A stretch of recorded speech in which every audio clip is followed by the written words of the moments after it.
Welcome back to the Abundant Harvest Homestead. I'm Papa Pepper, and in today's video, don't do this. Do not do this. Part of this is probably going to be inserted in a future video I've been shooting some clips for about growing ghost peppers, because super hot peppers I'm definitely a fan of, hence the pepper in Papa Pepper. The Papa comes from my 8 children now. But I love super hot peppers, love ghost peppers. Those are my favorite of all times. They're about 3 times hotter than a habanero. No longer the hottest pepper in the world, but they bring a lot of flavor along with the heat, and I really appreciate them.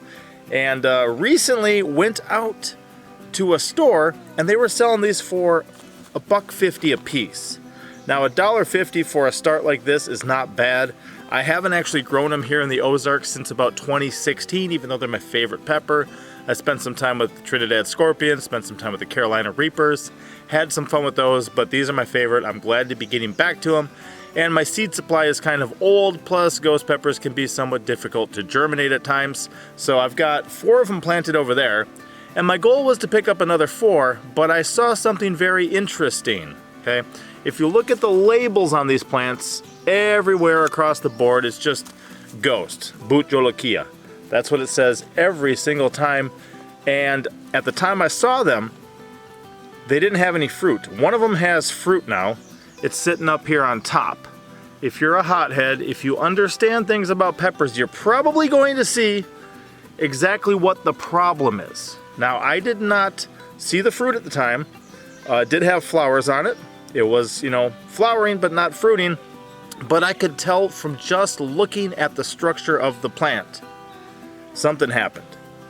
And I don't think it happened at the nursery. I think it probably happened while it was sitting there in front of the grocery store.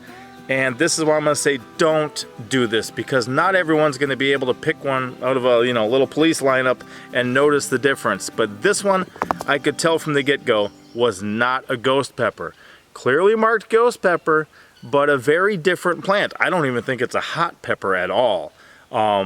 Probably some with a recessive gene, probably doesn't even have capsaicin, but not a ghost pepper at all. Now, I don't know if you can see that fruit up top. That's totally not a ghost pepper. Not gonna match the picture on it. And I'm thinking somebody came along, took one of these things out and switched it. Now, it could have just fallen out and people could have guessed. That's also not a good thing. Better to leave it unmarked and have it be a mystery pepper than to label it as something that it's not, because then somebody could have been like, oh, I'm gonna buy a ghost pepper. They used to be the hottest in the world, right? Over 1 million Scoville heat units. Oh, I'll grow that.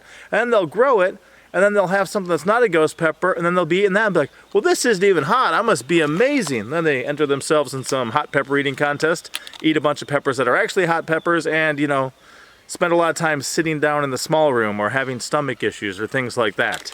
Or they, here, try this. This used to be the hottest pepper in the world, and they look like a complete fool because what they grew was not actually a ghost pepper. Now, these guys are amazing. I still got actually a bunch of dried ones. I grew so many the other year. They retain their full heat for up to a year, and then even dried, they can retain their full heat up to a year, but you can store them for longer than that, and they're still nice, flavorful, and hot. I actually used some recently while we were pickling some eggs. Really looking forward to having fresh ones again. These ones are going into the garden today, but this one is not going in by my ghost peppers. I like to give at least 50 feet between different varieties of peppers so they can open air pollinate. This guy's gonna go up over there in an old hugel mound that we have with just a bunch of random peppers that I'm growing, but I'm not gonna be saving the seeds from because of the cross pollination. These ghost peppers I'm gonna try to have true to kind, all in the same area. Let them pollinate each other, and then have some real seeds for ghost peppers, because we like saving our own seeds here. It just cuts down on expense. If I don't have to buy plants, even if they're only $1.50, if I don't have to buy seeds and we just keep our own ball rolling, that's much better for us. So these are heading over there to get planted today. This, not a ghost pepper, not. So do not do this. Don't switch labels on plants. You're gonna set other people up for failure, and not good. I didn't know what this was, but I knew it wasn't this, but I'm like, I'm gonna buy that anyway just to get it out of here and not leave, this laying around so they can shove it in something else next and misinform somebody else. So hopefully that helps. Be safe out there, be wise, be kind. Don't switch labels on plants. I'll see you next time. Papa out.